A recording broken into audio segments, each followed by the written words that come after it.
ने अस्सलाम वालेकुम कहना है।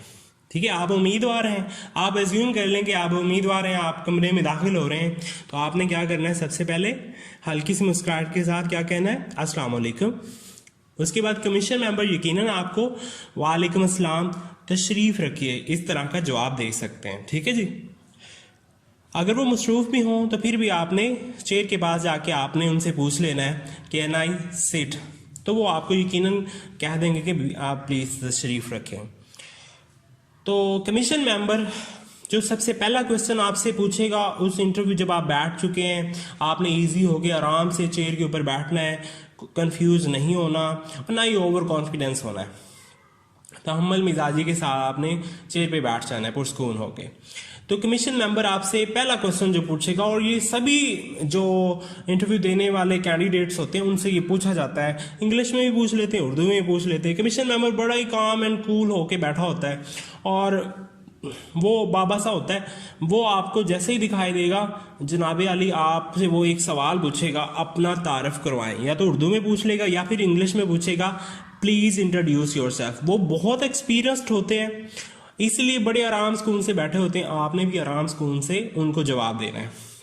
तो जैसे मैं अपने आप को अज्यूम कर रहा हूँ कि मैं एक कैंडिडेट हूँ, उम्मीदवार हूँ लेक्चरर के सब्जेक्ट के लिए, सो मैं जवाब देता हूँ कि मेरा नाम बशारत सदीक है, मैं सिटी हुजरा शाह मकीम तहसील दीपालपुर ज़िला उकाड़ा में रहता हूँ।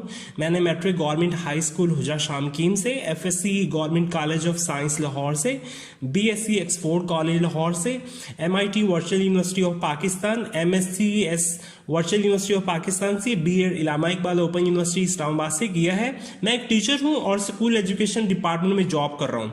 मेरे 7 भाई और 1 बहन है। मैं मिडिल क्लास फैमिली से ताल्लुक़ रखता हूँ और चाहता हूँ कि लेक्चरर की जॉब हासिल करके मुल्क और कौम की तरक्की में अपना किरदार अदा कर सकूँ।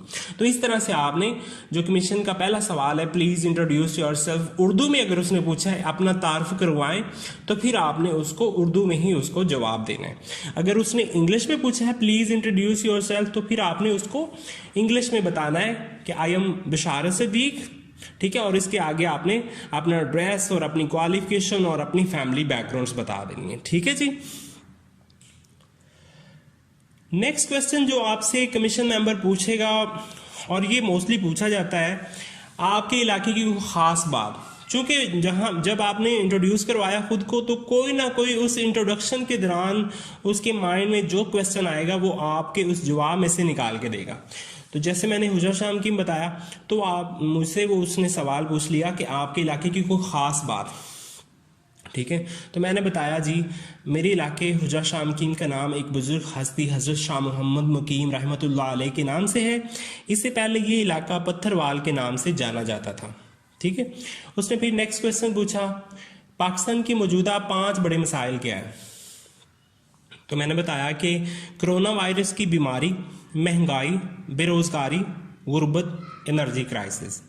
ठीक है जी, ये 5 मैंने बड़े मसाइल बता दिए और आपने बड़े तहम्मुल से बताने हैं। ठीक है, नेक्स्ट क्वेश्चन वही कमीशन मेंबर पूछेगा कि पाकिस्तान के मौजूदा 5 बड़े मसाइल का हल क्या है, यानी वही जो आपसे उसने मसाइल पूछी उसी का वो हल भी पूछेगा। ठीक है, तो आपकी नज़र में इसका क्या हल है, आपकी नज़र में इसका क्या सोल्यूशन है। इस तरह से कोई भी वो आपसे मसला पूछेगा और फिर आपसे उसका सोल्यूशन भी पूछेगा। तो मैं आपके सामने जो मुझसे क्वेश्चन पूछेगा मैं आपसे वो बता रहा हूँ। तो पाकिस्तान की मौजूदा 5 बड़े मसाइल का हल क्या है, तो उम्मीदवार बताएगा। जैसे मैंने बताया कि कोरोना वायरस की बीमारी तो पूरी दुनिया में फैल चुकी है, पूरी दुनिया में 150 से ज़्यादा अद्वियात पर तहकीक हो रही है। इनमें से अक्सर वो हैं जो पहले ही मुख्तलिफ बीमारियों के इलाज के लिए इस्तेमाल हो रही हैं, और अब वायरस के खिलाफ उनका ट्रायल किया जा रहा है। और महंगाई, बेरोजगारी, गुर्बत, एनर्जी क्राइसिस एक दूसरे से जुड़े हुए मसाइल हैं। इसलिए हुकूमत मुल्क में मौजूद पढ़े लिखे बासलाहियत अफराद को आसान शराइत पर कर्जे देने के साथ गैर इलानिया लोड शेडिंग का खात्मा करते हुए इंडस्ट्री को फ़रोग दे। इससे जहां कारोबार के मौके बढ़ेंगे वहां मुल्क की मईशत बहाल हो जाएगी। ठीक है, तो इस तरह से आपने उसके जो क्वेश्चन पूछा है उसका आपने जवाब दे देना है। फिर कमीशन मेंबर क्या करता है कि वो जो इंटरव्यू पैनल होता है उसमें से सब्जेक्ट स्पेशलिस्ट, अब आपने माइंड में ये बात याद रखनी कि आपके सामने 4 मेंबर्स होंगे, वो 4 मेंबर्स ही आपसे क्वेश्चन पूछेंगे। तो सबसे पहले कमीशन मेंबर जो कि पीपीएससी का कमीशन मेंबर होता है, सीनियर मेंबर होता है, वो आपसे क्वेश्चन पूछता है। उसके बाद दो जो हैं वो सब्जेक्ट स्पेशलिस्ट या प्रोफेसर डिफरेंट यूनिवर्सिटीज़ के कॉलेजेस के वो बैठे होते हैं, वो आपसे आपके सब्जेक्ट रिलेटेड, आपका सब्जेक्ट है जनाब अगर कंप्यूटर साइंस है तो कंप्यूटर साइंस के सब्जेक्ट स्पेशलिस्ट होंगे, प्रोफेसर होंगे। अगर आपका सब्जेक्ट है फिजिक्स, केमिस्ट्री, बायोलॉजी, तो वो उसके रिलेटेड आपसे क्वेश्चन पूछेंगे, ठीक है जी। तो उसी के रिलेटेड वो मेंबर होंगे, यानी कि हर सब्जेक्ट के लेक्चरर की सीट्स के अलग अलग सब्जेक्ट स्पेशलिस्ट का पैनल बनेगा। ये नहीं होगा कि इंग्लिश वाला आपसे कंप्यूटर साइंस के क्वेश्चन पूछना शुरू कर दे, ऐसा नहीं होता। तो आपने ये माइंड में रखना है कि आपसे जो सवाल पूछ रहे हैं वो आपके सब्जेक्ट से रिलेटेड स्पेशलिस्ट है।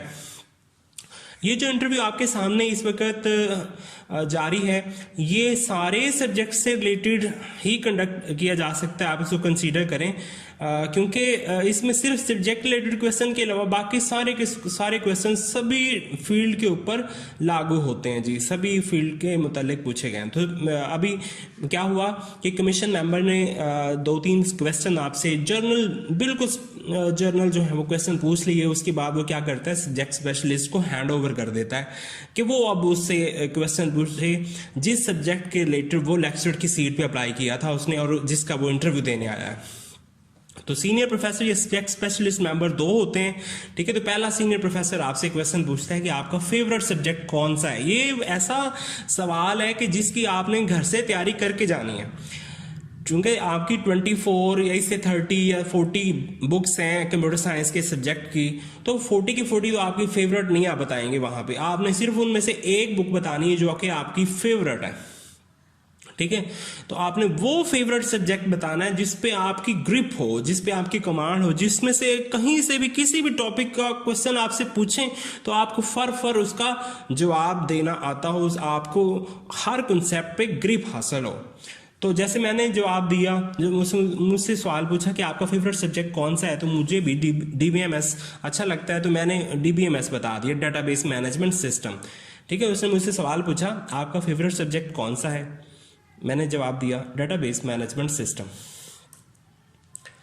सीनियर प्रोफेसर फिर क्वेश्चन मुझसे पूछता है व्हाट इज डेटाबेस, तो मैं जवाब देता हूं this is the design for storing, designing, retrieving the information and data. आपने टू दी पॉइंट और उतना ही जितना सवाल है उतना ही आपने जवाब देना है। मिसाल के तौर पे आपने ना ही उससे ज्यादा उसकी एक्सप्लेनेशन करनी है और ना ही उससे कम करनी है, जितना सवाल पूछा उतना ही आपने जवाब देना है, ठीक है जी। अगर आपको कोई सवाल नहीं आ रहा तो आप जो है वो एक्सक्यूज इस तरह से कर सकते हैं कि सॉरी मुझे नहीं आता, ठीक है।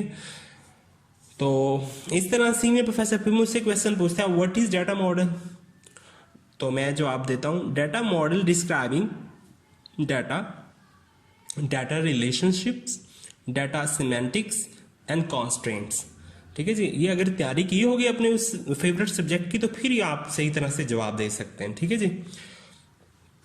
नेक्स्ट जो दूसरा प्रोफेसर बैठा होता है वो भी एक क्वेश्चन पूछ लेता है, 1-2 क्वेश्चन वो भी पूछ लेता है। तो उसने senior professor subject specialist member ने क्वेश्चन पूछा what is difference between DBMS and RDBMS. वो दूसरे से इंटरेक्ट करता है उन दोनों को। मिसाल के तौर पे मैं उम्मीदवार हूं तो मैं एक सीनियर प्रोफेसर को जवाब दे रहा था, तो वो दूसरे ने उसके बाद मुझसे काउंटर क्वेश्चन एक क्वेश्चन पूछा। वो क्या था question, what is the difference between DBMS and RDBMS. मैंने जवाब दिया DBMS provides a systematic and organized way to store, manage and retrieve from collection of logically related information. जबकि जो RDBMS provides extra feature that is relationship integrity. So in short, RDBMS equal to DBMS plus referential integrity. ठीक है जी। तो आपने दोनों का DBMS और RDBMS का आंसर दे देना है टू द पॉइंट। उसके बाद सीनियर प्रोफेसर फिर क्वेश्चन पूछता है व्हाट आर ER डायग्राम्स, तो आंसर देना है ER diagram is entity relationship diagram which shows relationship between various tables in the database. फिर नेक्स्ट क्वेश्चन पूछेगा senior professor subject specialist member जो होता है what are DML and DDL statements. वो short question पूछता है। तो DML क्या होता है, डाटा मैनिपुलेशन लैंग्वेज स्टेटमेंट, और DDL इसी तरह। तो आपने DML की भी स्टेटमेंट बतानी है कौन सी हैं स्टेटमेंट्स, और DDL की भी स्टेटमेंट बतानी है। तो स्टार्ट करते हैं DML से। DML की पहली स्टेटमेंट है सिलेक्ट, अपडेट, डिलीट, इंसर्ट और इनटू। ये 4 इसकी स्टेटमेंट्स हैं डीएमएल की। जबकि डीडीएल क्या होता है जी? DDL stand for data definition language. They generally change structure of the database subject like table, index, etc. Most important DDL statements: create table, alter table, drop table, create index, drop index। ठीक है जी, तो ये जो आप बता दिए। उसके बाद आपने मोस्ट इंपॉर्टेंट जो पार्ट जो है सभी सब्जेक्ट्स वालों का, वो है सीनियर सब्जेक्ट स्पेशलिस्ट मेंबर होगा, जिसको जो एजुकेशन डिपार्टमेंट से होगा, वो आपसे क्वेश्चन पूछेगा। वो भी सब्जेक्ट स्पेशलिस्ट होगा, बीएड एमएड की सब्जेक्ट स्पेशलिस्ट, और करिकुलम के हवाले से वो एक्सपर्ट होगा बंदा। वो आपसे क्वेश्चन पूछेगा व्हाट इज क्लासरूम। ज़रूरी नहीं यही क्वेश्चन पूछे, मैं आपको इसी स्लाइड इसी जो लेक्चर इसके एंड पे जाके वो सारे टॉपिक्स बता दूंगा जो वो पूछते हैं। ठीक है जी, तो उसने सीनियर सब्जेक्ट स्पेशलिस्ट मेंबर ने, जो कि एजुकेशन डिपार्टमेंट से था, उसने क्वेश्चन पूछा व्हाट इज क्लासरूम मैनेजमेंट। तो उम्मीदवार ने बताया classroom management refers to the wide variety of skills and techniques the teachers use to keep students organised, orderly, focused, attentive on task and academically productive during a class. फिर senior subject specialist member question पूछेगा what is Bloom taxonomy. तो उम्मीदवार बताएगा Bloom taxonomy is a classification system used to define and distinguish different levels of human cognition, जैसे thinking, learning and understanding. ठीक है जी, इसी तरह आपने इसका कंसेप्ट क्लियर कर लेना है ब्लूम टेक्सोनॉमी का, कि इसमें क्या चीज़ होती है। Remembering, understanding, applying, analysing, evaluating and creating. जो 3 जो बॉटम वाले हैं उसको लोअर ऑर्डर थिंकिंग स्किल्स कहते हैं, और जो अपर वाले हैं उनको हायर ऑर्डर थिंकिंग कहते हैं। ठीक है जी, तो आपने ये याद रखना है। नेक्स्ट क्वेश्चन जो सीनियर सब्जेक्ट स्पेशलिस्ट पूछता है, what are the 3 domains of Bloom taxonomy. उम्मीदवार cognitive means mental skills knowledge, affective means growth in feelings or emotional areas, attitude or self, psychomotor, manual or physical skills। Next commission member question पूछता है ईरानी साइंसदान जो कातलाना हमले में जा बहक हुए उनका नाम क्या है। तो मीरा बताता है ईरानी वजारत दिफा के शोबा तहकीक के सरबरा मोहसिन फखरीजादे तेहरान में कातलाना हमले में जा बहक हुए। इस तरह कमीशन मेंबर एक और क्वेश्चन पूछता है who is the president of United nation general assembly. तो मीरा बताता है वॉल्कर बॉस्कर।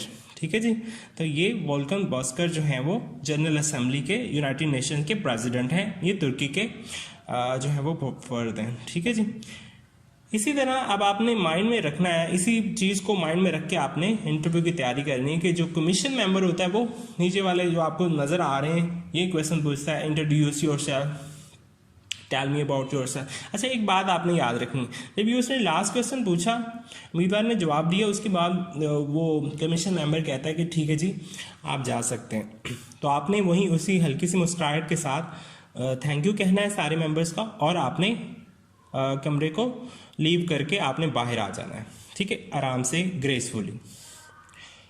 अच्छा जी, आपने मज़ीद जो क्वेश्चन याद रखने अपने इंटरव्यू के लिए डिफरेंट सब्जेक्ट्स के लिए, तो भी कमीशन मेंबर जो आपसे क्वेश्चन पूछेगा वो होगा सबसे पहला question introduce yourself, tell me about yourself. और जनरल नॉलेज के क्वेश्चन पूछता है, पाक स्टडी के क्वेश्चन पूछता है, करंट अफेयर्स के पूछता है, इस्लामियत के रिलेटेड क्वेश्चन पूछता है, यूएनओ यूनाइटेड नेशन ऑर्गेनाइजेशन के क्वेश्चन पूछता है, इंटरनेशनल ऑर्गेनाइजेशंस के क्वेश्चन पूछता है।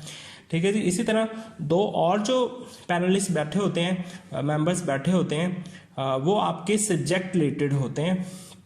वो डिफरेंट यूनिवर्सिटी से प्रोफेसर बुलाए होते हैं 2, और वो आपसे पूछते हैं क्वेश्चन आपके सब्जेक्ट रिलेटेड। अगर इंग्लिश के हैं तो इंग्लिश के प्रोफेसर होंगे, आपका सब्जेक्ट अगर फिजिक्स का है तो फिजिक्स के सब्जेक्ट स्पेशलिस्ट होंगे, प्रोफेसर होंगे सीनियर।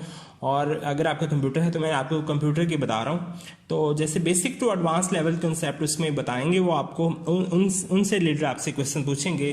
तो जो बुक्स आपको प्रिपेयर करनी चाहिए वो होगी database management system, object oriented programming, operating system, introduction to programming, software engineering, data structure, data communication and networks, information technology, assembly language और आर्टिफिशियल इंटेलिजेंस। ये आपने जो है वो टॉपिक्स इनके मोस्ट इंपॉर्टेंट जो है वो याद कर लेने हैं और अच्छी तरह उनकी लिख के भी प्रैक्टिस कर लेनी है ताकि वहाँ पे आपको कोई प्रॉब्लम ना हो। जो चौथा मेंबर होता है वो एजुकेशन रिलेटेड क्वेश्चन पूछता है, बीएड एमएड के रिलेटेड क्वेश्चन होते हैं जो जिसमें से मैं मोस्ट इंपॉर्टेंट बुक्स आपके सामने रख रहा हूँ, जिसमें से मोस्टली क्वेश्चन पिछले पीपीएससी के इंटरव्यूज़ के अंदर पूछे जा चुके हैं। उसमें सबसे पहला जो सब्जेक्ट है वो है क्लासरूम मैनेजमेंट, दूसरा है method of teaching, curriculum development, philosophy of education, teaching strategies, classroom assessment, educational psychology. तो ये आपने प्रिपेयर कर लेने, इनमें से क्वेश्चन मोस्टली पूछे जाते हैं। तो जब भी आपने इंटरव्यू की तैयारी करनी है इन्हीं चीज़ों को मद्देनजर रख के करनी है और प्रॉपर प्लान के साथ करनी है कि 17 स्केल की जॉब आप हासिल करने जा रहे हैं, तो उस लेवल पे आप अपना जो है अपनी इनपुट देंगे तो फिर आपको आउटपुट मिलेगी, आपको रिजल्ट्स उसी बुनियाद पे मिलेंगे जिस नीयत से आपने तैयारी की होगी। अगर आपकी अच्छी तैयारी होगी, आपका कॉन्फिडेंस अच्छा होगा, आई कॉन्टैक्ट अच्छा होगा, आप उनको प्रॉपर आंसर कर रहे हैं, ठीक है, रॉन्ग आंसरिंग आपने नहीं करनी। अगर आपको एक क्वेश्चन नहीं आता आपने रॉन्ग आंसर नहीं देना, आपने उससे सॉरी कर लेनी है, ठीक है जी। और इन चीज़ों को आपने प्रिपेयर करके जाना है, तभी आपके जो है वो मार्क्स इंटरव्यू के अच्छे आएंगे। और सबसे इम्पोर्टेंट बात, जो इंटरव्यू होता है उसके 100 मार्क्स होते हैं और 100 मार्क्स बहुत वैल्यूएबल होते हैं आपकी सिलेक्शन में। जिसका इंटरव्यू अच्छा हो जाता है उसकी सिलेक्शन के चांसेस भी रोशन हो जाते हैं। तो इसलिए आपने इंटरव्यू की बहुत अच्छी तैयारी करके जाना है। Best of luck and thank you so much for watching this video lecture. अपना बहुत सारा ख्याल रखिएगा। अल्लाह हाफिज़।